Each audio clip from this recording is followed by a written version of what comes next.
वो वहां एक बच्चा 3.5 साल का जो 3 दिन पहले गायब हो गया, 4 दिन पहले कल उसकी डेड बॉडी मिली। उनके माँ बाप रो रहे थे कि एक बार हमारी भाई से बात करा तो हमारी टीम वहां गई भी। अब आपके घर में भी 3.5 साल के बच्चे होंगे। सोचो जब आप अगर किसी के घर में ऐसी तकलीफ होती है तो वो क्या करे, किसके पास जाए। और ये क्यों हो रही है? क्योंकि सरकार में बैठे गए लोग, उनको सिर्फ एक ही चीज से मतलब है कि किस तरह से वो जो नफरत बांट रहे हैं वो जारी रहे। अगर इस मुल्क में अपने लोगों की रक्षा सुरक्षा करनी है और हक अधिकार बचा के रखने हैं, जो आजादी मिली है उसको जिंदा रखना है, तो फिर हमें लड़ना पड़ेगा। अगर हम ये सोचे कि घर बैठ के कुछ मिल जाएगा तो इतना आसान नहीं। आप देखो जिनसे मुकाबला कर रहे हो 5 बजे शाखा लगाते हैं अन्याय के खिलाफ लड़ाई में, जो जेल में रहा। और 6/10 की एक कोठरी में मैंने 16 महीने बिताए, इस उम्मीद के साथ कि जब मैं बाहर जाऊंगा तो ये अन्याय जो मैंने सहा किसी और के साथ ना हो, इसलिए लड़ूं। समय प्रसिद्धि के हिसाब से वो लड़ाई और बड़ी होती चली गई। आज देश में 22-23 स्टेट में हम लोग इस लड़ाई को लड़ते हैं। और मुझे आपको बताना नहीं चाहिए, आप जो लोग जागरूक हैं, ध्यान रखते हैं, उन्हें सबको इस बात का पता होगा कि मुल्क में कोई ऐसी लड़ाई नहीं अन्याय के खिलाफ जिसमें हम लोग शामिल नहीं होते। चाहे वो किसान आंदोलन हो, चाहे वो सीए एनपीआर एनआरसी का मामला हो, उसमें भी सबसे ज्यादा लड़ाई हमने लड़ी, जेल भी काटी, लाठियां भी खाई। उसके अलावा चाहे वो रोस्टर का मामला हो, चाहे वो 69 शिक्षक भर्ती में जो अन्याय हुआ हो, चाहे वो दरोगा भर्ती में अन्याय हुआ, इस सरकार में तो जो भी अन्याय हुआ उत्तर प्रदेश के अंदर, चाहे वो मौलाना कलीम साहब के साथ जो हुआ, हुलत वाले जो हैं मुजफ्फरनगर में, चाहे मौलाना साद साहब के साथ जो हुआ, मरकज के साथ जो हुआ, आप भले ही भूल जाओ, क्योंकि मैंने लड़ी है, मैं कहां से भूल जाऊंगा। मैं इसलिए आपके बीच में हूं कि मैं इस लड़ाई को और मजबूती से लड़ना चाहता हूं। देखो, जिन लोगों ने अब तक आपको ठगा, उनके लिए मैं कुछ नहीं कह सकता, क्योंकि उनकी आदत है। हर आदमी की एक आदत होती है। एक आदमी अच्छा बनकर ठगता है, एक आदमी बुरा बनकर ठगता है। लेकिन जिसकी आदत ठगने की, उससे उम्मीद करना बेवकूफी। हमारे यहां तो कहते हैं कि अजमाए हुए को अजमाना नहीं चाहिए, जिसको अजमा चुके उसको नहीं अजमाना चाहिए, क्योंकि वो दोबारा धोखा देगा। मेरा एक प्रयास ये है कि इस देश के जो वो तबके जो अन्याय का सामना कर रहे हैं, चाहे वो किसान हो, मजदूर हो, चाहे वो दलित हो, चाहे पिछड़े हो, और चाहे वो मुसलमान हो, जैन हो, सिख हो, बौद्ध हो, ईसाई हो, पारसी हो, जो अपने ही मुल्क में एक तरफ कल हमने गणतंत्र दिवस मनाया 26 जनवरी, जिस दिन इस देश में संविधान लागू और हमें आजादी मिली, अवसर मिले, अवसर की समानता आई कि मुल्क के हर पद पे हम लोग जा सकते हैं। हर ऐसा कोई काम नहीं देश के जिस किसी भी कोने में जाके हम जो लोग नहीं कर सकते। लेकिन आज इस देश में जो सत्ताधारी लोग हैं, उन्होंने ऐसा माहौल बना दिया है उत्तर प्रदेश में तो इस डबल इंजन की सरकार ने कि यहां जाति धर्म देख के कार्रवाई होती, यहां सरनेम से जो है अपराध तय होता और सजा मिलती। और इस अन्याय को हमसे बेहतर कौन वो करेगा जिन्होंने सहा। एक आदमी जिसने देखा, एक आदमी जिसने सहा कि निर्दोष होते हुए किस तरह हुकूमत में बैठे लोग लोगों को डराने का, धमकाने का, दबाने का, कमजोर करने का, तोड़ने का प्रयास कर रहे हैं। इनकी इस नफरत की लड़ाई के खिलाफ, इनके इस तानाशाही के खिलाफ हम लोगों ने अपने आंदोलन को धरातल पर मजबूत किया। और आप अगर मुझे जानते हैं, यहां बेटा हर एक वाइट शख्स अगर मुझे जानता है तो इस बात के साथ नहीं जानता कि मेरे पिताजी बहुत बड़े नेता थे, मेरी मां बहुत बड़ी नेता थी, मेरे दादाजी बहुत बड़े नेता थे। कोई इस बात से नहीं जानता।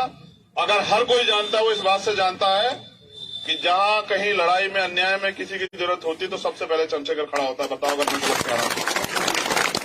अगर आप मुझे जानते हैं, इसके अलावा कोई एक बात हो तो बताओ मेरे बारे में। ना मैं बहुत पैसे वाला हूं, ना मेरे घर में कोई राजनीति करता था, ना ही मेरा बहुत बड़ा कोई कारोबार है। एक ही चीज मुझसे आती है कि मैंने कभी अन्याय के खिलाफ पीठ नहीं की। और जो भी लड़ाई, चाहे वो किसानों की हो, मजदूरों की हो, मां बहनों पर अत्याचार की हो, या मजहब के खिलाफ हो या फिर हक हकूक की हो, मैंने हर लड़ाई को लड़ा, लेकिन किन्हीं कारणों से आज उस लड़ाई को जो अंजाम देना है उस तक नहीं पहुंच पा रहे। और वो अंजाम को देने का रास्ता जो है कल के दिन तय हुआ था, जब भारत में 26 जनवरी 1950 को संविधान लागू हुआ और वोट का अधिकार हमें मिला। ये मुल्क हमारा है ना, मगर इस मुल्क में हमें कितने अधिकार मिले हैं अभी आप खुद से सवाल करो। जिन अधिकारों के साथ मुल्क को बनाने वालों ने, मुल्क को आजाद दिलाने वालों ने कुर्बानियां दी थी, शहादतें दी थी, कई तहरीकें हैं, इसमें रुमाल तहरीक उसमें से एक, उनके हिस्से में इस देश में आया क्या अभी? क्या किसान को उसकी फसल का उचित दाम मिल रहा है? क्या यहां धार्मिक रूप से आप अपने उपासनाओं को, अपनी प्रार्थनाओं को, अपने कार्यक्रमों को करने की आजादी मिल रही है देश में? क्या इस देश में सरकारें भाईचारा बढ़ा रही हैं? क्या इस देश में नौजवानों को रोजगार मिल रहा है? क्या इस देश में महंगाई, जिसके सपने लेके सरकार के लोग आए थे बड़े बड़े वादे करके, क्या वो खत्म हो गई है? एक चीज तो मिली कि पहले अगर किसी के साथ कोई अन्याय होता था, कोई तकलीफ में होता तो दूसरा उसका हाथ पकड़ता था। अब अगर अन्याय होता है या कोई सड़क पे आप देखना किसी के साथ कोई हादसा हो जाए तो ये कहते हुए भी डर लगता है कहीं ऐसा ना हो इसी में कोई इल्जाम लग जाए हमारे ऊपर। आज ऐसे हालात हो गए।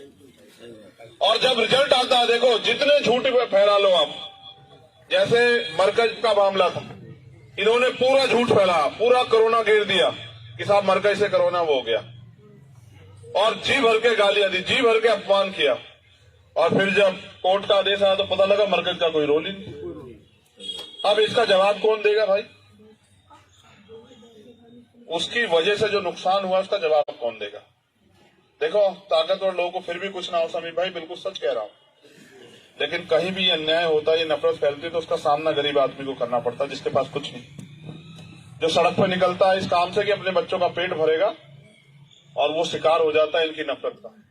लेकिन क्योंकि अगर उनकी बात को, अगर जो सवाल उनके दिल में उसका जवाब नहीं मिलेगा तो फिर क्या मजेदारी। मेरा काम करने का तरीका तो आपको अभी दिख जाएगा 1 साल में। इसके लिए आपको 10-20 साल इंतजार थोड़ा ही करने हैं। आपने तो ऐसे लोगों को भी बना दिया जिनकी शक्लें भी आपने नहीं देखी, उनको ढूंढते फिरते आप सामने। बताओ बनाया नहीं बना, बताओ। और उनसे काम कह दोगे तो वो कहेंगे क्यों क्यों, किस बात का काम? और मैं कह रहा हूं ऊपर वाले से डर के, वो कुदरत जिसको आप जिस भी नाम से मानते हैं, ईश्वर, अल्लाह, ईसा मसीह या किसी भी नाम से आप उसको मानते हैं, मैं उससे डर के बात कह रहा हूं कि बिजनौर का नाम अगर पूरे देश को याद ना हो जाए काम के मामले में तब हो। देखो मैं कोई विरासती नहीं हूं साहब कि एक बार के बाद, आप मेरी उम्र भी देख लो, मुझे ऐसा तो नहीं कि इसके बाद घर बैठ जाना है भाई। अगर मैं घर बैठ जाऊंगा तो फिर इस आंदोलन को चलाएगा कौन? मैं तो इस आंदोलन को चलाने के लिए आऊं। अच्छा ये भी नहीं पता कल क्या होगा, ये भी तय नहीं है। अभी इन्होंने मेरी गाड़ी पे हमला करा, आपने देखा होगा यहाँ खतौली, क्यों करा ये नहीं पता आपको? खतौली में ये अहंकार में कह रहे थे कि हमें कोई हरा नहीं सकता, हरा नहीं सकता। मैंने इनके अलग से खींच ली वो सीट। यही तो लड़ाई है मुझसे और क्या है। मैंने इनसे कहा, ये कह रहे हैं कि हमने मंत्री लगा दिए, हमने मुख्यमंत्री लगा दिए, बाबा जी भी आए वहां बड़े बड़े भाषण देंगे, बवाल सवाल जो मनाया कहेंगे। और मैंने कहा आप चिंता मत करो, उन लोगों से भी कहा कि भाई आप परेशान मत हो, देखते जाओ। ये जो जनता है इसको समझाने की देर कि आज हालात क्या है। मैं आपसे पूछ रहा हूं, इस नफरत में कोई रोजगार कर लेगा क्या बाहर जाके? आप बताओ। और हम जो नफरत बांट रहे हैं, कल इसका सामना हमें नहीं करना पड़ेगा क्या? तो इसलिए मैं आपसे कह रहा हूं कि अगर अपने हक अधिकारों की लड़ाई लड़नी है तो फिर आपको खड़ा होना पड़ेगा। अगर आपको मुझसे बेहतर कोई लगे, मैं दिल से कह रहा हूं, ये मेरी मोहब्बत है आप, अगर मुझसे बेहतर कोई लगे तो उसके साथ खड़े हो जाना। मुझसे बेहतर अगर कोई लग जाए आपको काम में, जिस चीज में तोड़ लेना, और अगर ना लगे तो फिर मेरा साथ देना समय आने पे, फिर मुझे आजमा के देखना। इसलिए भी कह रहा हूं क्योंकि जब एक गरीब का बेटा, भाई आपसे भी कह रहा हूं, जब एक गरीब का बेटा आगे बढ़ता तो चुभता बहुत लोगों की निगाह में। ये मेरी बात को याद रखना। सही बात है। जब कोई अपने पैरों पे खड़ा होता है ना, कोई गरीब कुछ कर दिखाने के लिए, तो वो बहुत लोगों की नजरों में चुभता है। और ये मेरे साथ समस्या। जो लोग ताकतवर हैं जमहूरियत की वजह से, सत्ता की वजह से, वो याद रखे, मीडिया के साथी भी आए कि समय बदलता रहता है। आज आपका है, कल हमारे लोगों का भी होगा। आप देखना, इसी प्रदेश में होगा। और एक ऐसा समय आएगा कि इंसान को मजहब की वजह से, धर्म की वजह से, पशु की वजह से सताया नहीं जाएगा उत्तर प्रदेश में। और सब लोगों को अपने कारोबार, तरक्की, आगे बढ़ने का अवसर मिलेगा। मेरा एक संदेश भी अगर आप कहो तो दे दो, कारोबार तो कराओ, लेकिन इस देश के सिस्टम में भी आओ, नौकरियों में आओ। जब हम उस सिस्टम का हिस्सा हो जाते हैं ना, तब कुछ चीजें ऐसी हो जाती हैं कि कुछ अन्याय अगर हमारे खिलाफ हो रहा होता तो हम पे कुछ होता है, हमारी बात रखने वाला भी होता है। हम इसको अगर नकारना चाहते हैं, इसे नकार के हम इस देश में अपने पैरों में नहीं खड़े हो सकते। तालीम स्वीकार करो। आज अगर एक IAS IPS बनता है तो क्या वो कितने लोगों के लिए वो रास्ते खोलता है, बताओ। अभी एक बेटी गई है इसरो में, एक बेटी इसरो में गई है, और बहुत गरीब परिवार से, और वहां जाके वो जो भी इस काम को आगे बढ़ाएगी, उससे क्या समाज का सम्मान नहीं बढ़ेगा? देखो, कामयाबी बोलती है ना। मैं क्रिकेट बहुत देखता हूं। अभी एक प्लेयर है मोहम्मद सिराज, वो उस दिन वाला मैच पूरा हार गए थे। तुम कितना भी देखो, यहां नफरत फैला लो, अकेले सिराज के दम पे उस दिन वो मैच जीते। तो मैं ये पूछ रहा था, सिराज का सम्मान कैसे करोगे? नफरत बांटने वाले बताओ, इस सिराज का सम्मान कैसे करोगे? हमारे मुल्क की पहचान है हमारी ये विविधता, अनेक धर्म, अनेक खान पीन, अनेक तरह का व्यवहार। इसको तोड़ने का प्रयास कर रहे लोग, इनको हमें एकजुट होकर रोकना। तो बस मैं आपसे अपील करूंगा कि अभी तो मैं इस लड़ाई को लड़ रहा हूं, अभी तो और 6 महीने 8 महीने काम देखते रहो, जो सरकार में बैठ के लोग नहीं करते, जो बहुत ताकतवर लोग नहीं करते, वो मैं बिना पद के और बिना सरकार के करने के लिए लड़ रहा हूं, और करके दिखाऊंगा। और जब अगर ऐसा अवसर आ जाए तो फिर आपके ऊपर है। अगर मैं अकेला आके यहां लग जाऊंगा तो जो लड़ाई पूरे देश में लड़नी है, किसानों की, कमेरों की, मजदूरों की, नौजवानों की, बच्चियों की, वालिदाओं की, वो लड़ाई कमजोर पड़ जाएगी। अगर सब लोगों से जाके मिलूंगा तो चीजें यहां के खराब होंगी। बाकी आप बताओ मुझे तो कोई इसमें भी दिक्कत नहीं है, लेकिन आप सोचो, जहां मेरी जरूरत है अगर वहां मैं नहीं हुआ तो जो लोग मुझसे उम्मीद रखते हैं उनको तकलीफ नहीं होगी। मैं इस लड़ाई को भले बिजनौर से शुरुआत करूंगा, लेकिन इस लड़ाई को मुझे दिल्ली लेके जाना है। बिजनौर में नहीं रोकनी है, इसलिए नहीं रोकनी है क्योंकि ये लड़ाई दिल्ली जाके ही समाप्त हो सकती है। मेहनत बहुत करूंगा, ईमानदारी के अलावा कुछ आता नहीं है, कुछ कमाया नहीं है, ना कमाने की इच्छा। एक ही चीज आती है कि आप मेरे जाने के बाद भी मुझे याद रखो, आज यहां के बाद भी और जब इस दुनिया से जाऊंगा तब भी। इतना ही कमाना है बस। देखो, अगर इंसान हो के, मैंने वहां कहा पिछले उसमें, अगर इंसान हो के और इंसान के दर्द पे आपको तकलीफ नहीं है तो फिर आप इंसान नहीं। और आज के जो हालात हैं, जो लोग इंसान की तकलीफ पे हंस रहे हैं, उनसे ज्यादा उम्मीदें नहीं बची।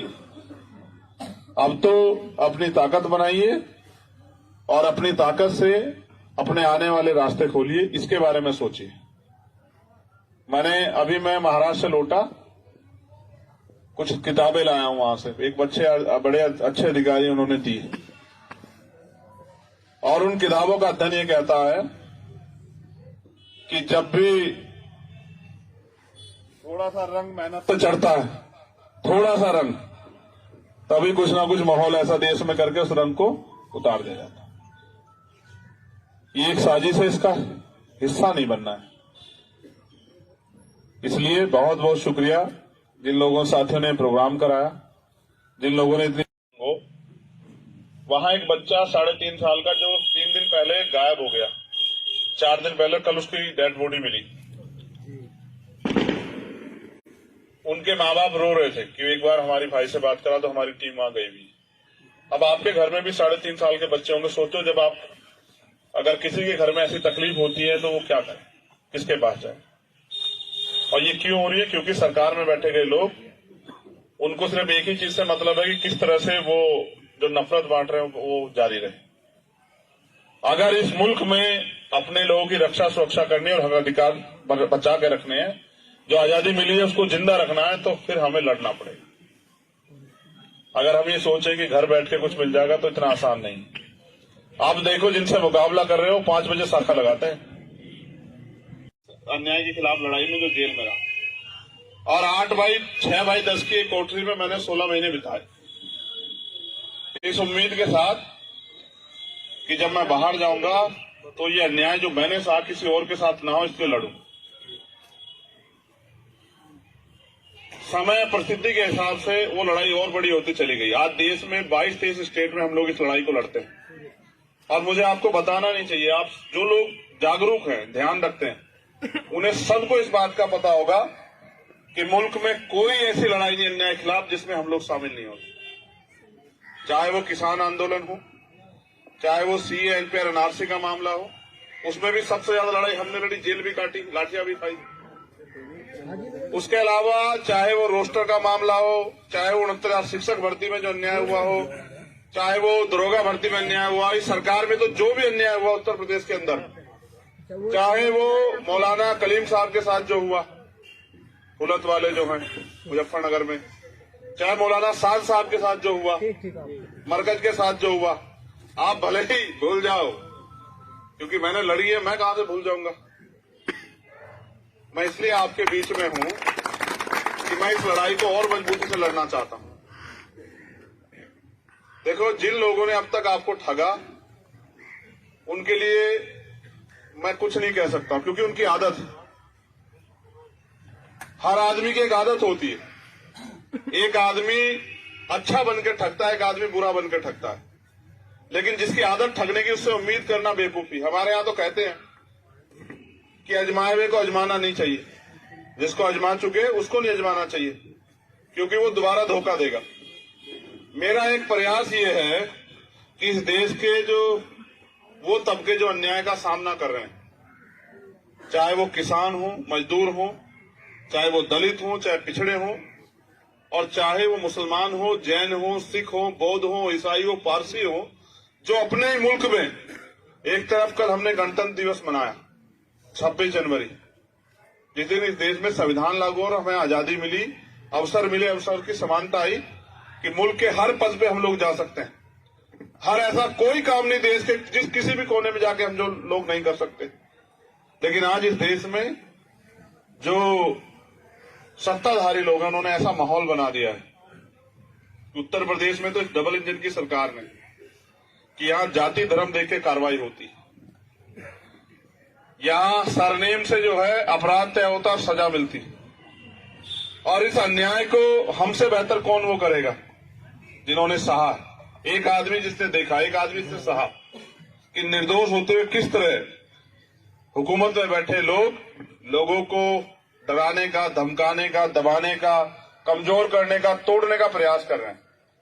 इनकी इस नफरत की लड़ाई के खिलाफ, इनके इस तानाशाही के खिलाफ हम लोगों ने अपने आंदोलन को धरातल पर मजबूत किया।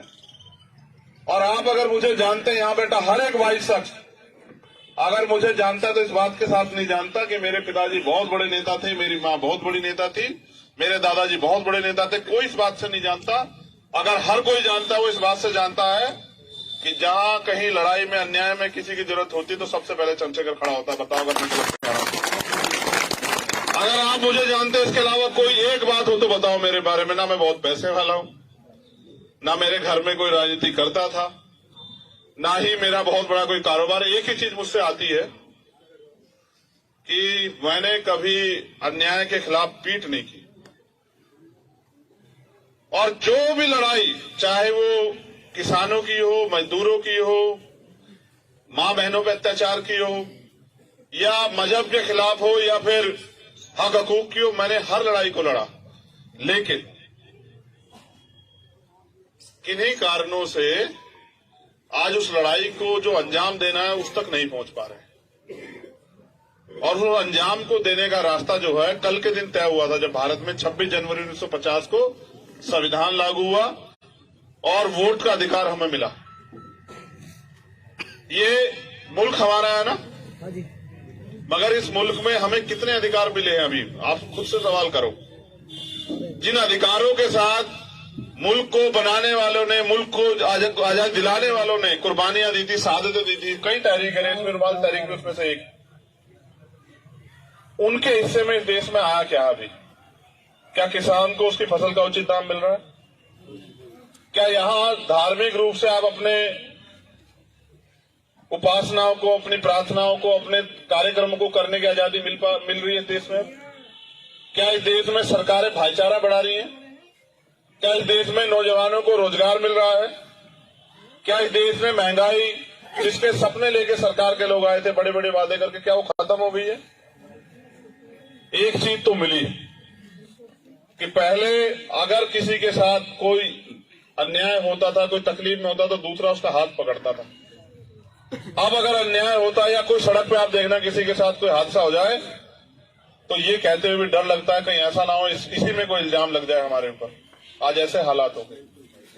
और जब रिजल्ट आता है, देखो जितने झूठ पे फैला लो आप, जैसे मरकज का मामला था, इन्होंने पूरा झूठ फैला, पूरा कोरोना घेर दिया कि साहब मरकज से कोरोना वो हो गया, और जी भर के गालियां दी, जी भर के अपमान किया, और फिर जब कोर्ट का आदेश आया तो पता लगा मरकज का कोई रोल ही नहीं। अब इसका जवाब कौन देगा भाई? उसकी वजह से जो नुकसान हुआ उसका जवाब कौन देगा? देखो ताकतवर लोगों को फिर भी कुछ ना हो समीर भाई, बिल्कुल सच कह रहा हूं, लेकिन कहीं भी अन्याय होता है, ये नफरत फैलती है तो उसका सामना गरीब आदमी को करना पड़ता है, जिसके पास कुछ नहीं, जो सड़क पर निकलता है इस काम से कि अपने बच्चों का पेट भरेगा, और वो शिकार हो जाता है इनकी नफरत का।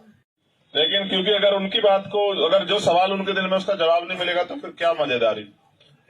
मेरा काम करने का तरीका तो आपको अभी दिख जाएगा 1 साल में। इसके लिए आपको 10-20 साल इंतजार थोड़ा ही करने हैं।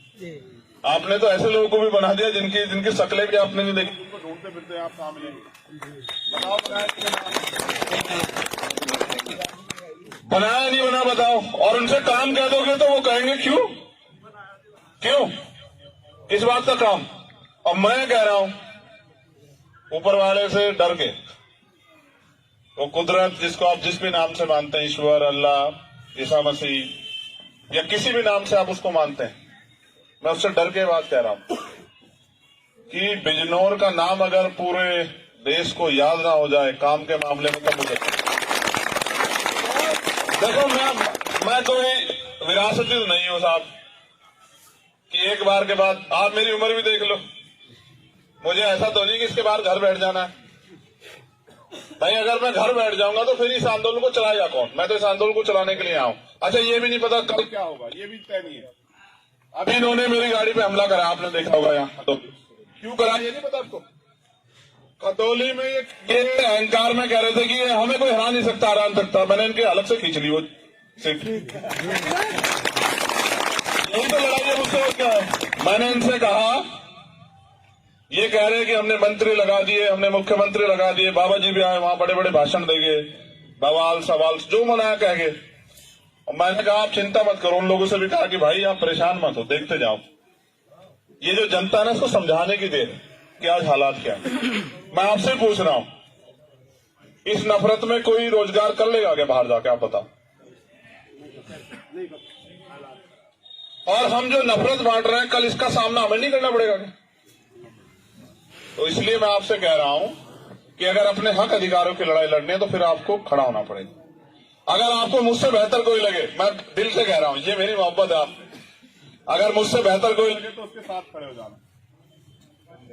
मुझसे बेहतर अगर कोई लग जाए आपको काम में, जिस चीज में तोड़ लेना, और अगर ना लगे तो फिर मेरा साथ देना समय आने पे, फिर मुझे आजमा के देखना। इसलिए भी कह रहा हूं क्योंकि जब एक गरीब का बेटा, भाई आपसे भी कह रहा हूं, जब एक गरीब का बेटा आगे बढ़ता तो चुभता बहुत लोगों की निगाह में। ये मेरी बात को याद रखना। सही बात है। जब कोई अपने पैरों पे खड़ा होता है ना, कोई गरीब कुछ कर दिखाने के लिए, तो वो बहुत लोगों की नजरों में चुभता है। और ये मेरे साथ समस्या है। जो लोग ताकतवर हैं जमहूरियत की वजह से, सत्ता की वजह से, वो याद रखे, मीडिया के साथी भी आए कि समय बदलता रहता है। आज आपका है, कल हमारे लोगों का भी होगा। आप देखना, इसी प्रदेश में होगा।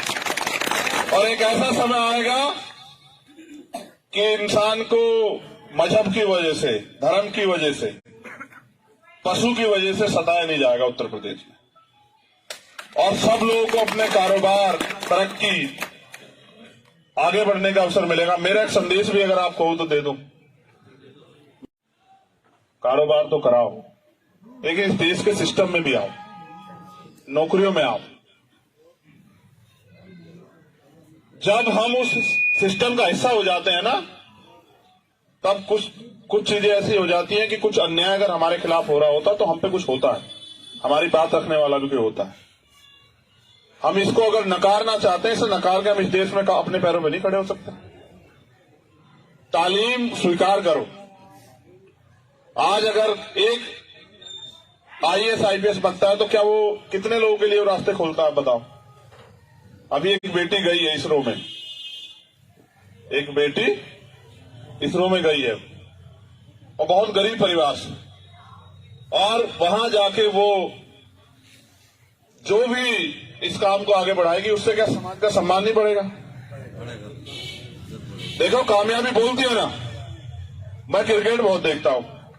अभी एक प्लेयर है मोहम्मद सिराज, वो उस दिन वाला मैच पूरा हार गए थे। तुम कितना भी देखो, यहां नफरत फैला लो, अकेले सिराज के दम पे उस दिन वो मैच जीते। तो मैं ये पूछ रहा था, सिराज का सम्मान कैसे करोगे?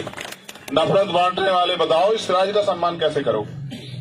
हमारे मुल्क की पहचान है हमारी ये विविधता, अनेक धर्म, अनेक खान पीन, अनेक तरह का व्यवहार। इसको तोड़ने का प्रयास कर रहे लोग, इनको हमें एकजुट होकर रोकना। तो बस मैं आपसे अपील करूंगा कि अभी तो मैं इस लड़ाई को लड़ रहा हूं, अभी तो और 6 महीने 8 महीने काम देखते रहो। जो सरकार में बैठ के लोग नहीं करते, जो बहुत ताकतवर लोग नहीं करते, वो मैं बिना पद के और बिना सरकार के करने के लिए लड़ रहा हूं, और करके दिखाऊंगा। और जब अगर ऐसा अवसर आ जाए तो फिर आपके ऊपर है। अगर मैं अकेला आके यहां लग जाऊंगा तो जो लड़ाई पूरे देश में लड़नी है, किसानों की, कमेरों की, मजदूरों की, नौजवानों की, बच्चियों की, वालिदाओं की, वो लड़ाई कमजोर पड़ जाएगी। अगर सब लोगों से जाके मिलूंगा तो चीजें यहां के खराब होंगी। बाकी आप बताओ मुझे तो कोई इसमें भी दिक्कत नहीं है, लेकिन आप सोचो, जहां मेरी जरूरत है अगर वहां मैं नहीं हुआ तो जो लोग मुझसे उम्मीद रखते हैं उनको तकलीफ नहीं होगी। मैं इस लड़ाई को भले बिजनौर से शुरुआत करूंगा, लेकिन इस लड़ाई को मुझे दिल्ली लेके जाना है। तो बिजनौर में नहीं रोकनी है। इसलिए नहीं रोकनी है क्योंकि ये लड़ाई दिल्ली जाके ही समाप्त हो सकती है। मेहनत बहुत करूंगा, ईमानदारी के अलावा कुछ आता नहीं है, कुछ कमाया नहीं है, ना कमाने की इच्छा। एक ही चीज आती है कि आप मेरे जाने के बाद भी मुझे याद रखो। आज यहां के बाद भी और जब इस दुनिया से जाऊंगा तब भी, इतना ही कमाना है बस। देखो, अगर इंसान हो के, मैंने वहां कहा पिछले उसमें, अगर इंसान हो के और इंसान के दर्द पे आपको तकलीफ नहीं है तो फिर आप इंसान नहीं। और आज के जो हालात हैं, जो लोग इंसान की तकलीफ पे हंस रहे हैं, उनसे ज्यादा उम्मीदें नहीं बची। अब तो अपनी ताकत बनाइए और अपनी ताकत से अपने आने वाले रास्ते खोलिए, इसके बारे में सोचिए। मैं महाराष्ट्र से लौटा, कुछ किताबें लाया हूं वहां से, एक बड़े अच्छे अधिकारी उन्होंने दी, और उन किताबों का अध्ययन ये कहता है कि जब भी थोड़ा सा रंग मेहनत से चढ़ता है, थोड़ा सा रंग, तभी कुछ ना कुछ माहौल ऐसा देश में करके उस रंग को उतार दिया जाता है। ये एक साजिश है, इसका हिस्सा नहीं बनना है। इसलिए बहुत बहुत शुक्रिया जिन लोगों साथियों ने प्रोग्राम कराया, जिन लोगों ने इतनी